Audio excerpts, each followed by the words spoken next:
yra vienas iš angelų. Tas yra, jis yra antiek retas, sutinkamas tik Uralo kalnuose. Senuose, nudilusiuose Uralo kalnuose. Anksčiau dar, žinokit, buvo kalnakasybos tokios įmonės, kurias jos gavybą gaudavo Alpėse, bet dabar jau viskas uždarytosios yra ir nebėra. Ištekliai yra praktiškai išnaudoti.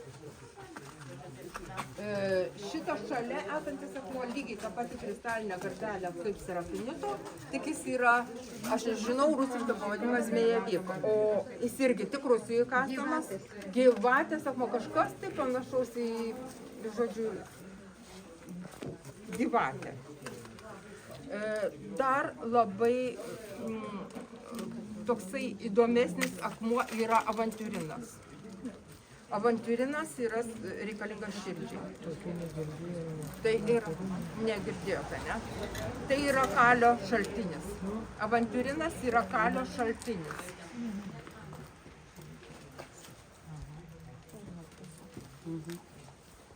Jisai širdžiai reikalingas akmenėlis. Paprasti jaspiai, dėmėtieji jaspiai. O čia labradoritas, čia ne jaspis. Bet tie jaspiai yra dažniausiai sutinkamas gruntinis akmuo anglies kasyklose. Jis toks įdomus yra. Jis toks kaip ir peizažinis truputėlį. Va. Ir jų kokius spalvos? Jo, visos spalvos.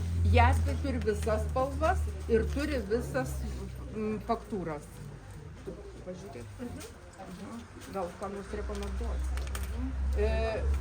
Tos faktūros yra matinė arba blizgi.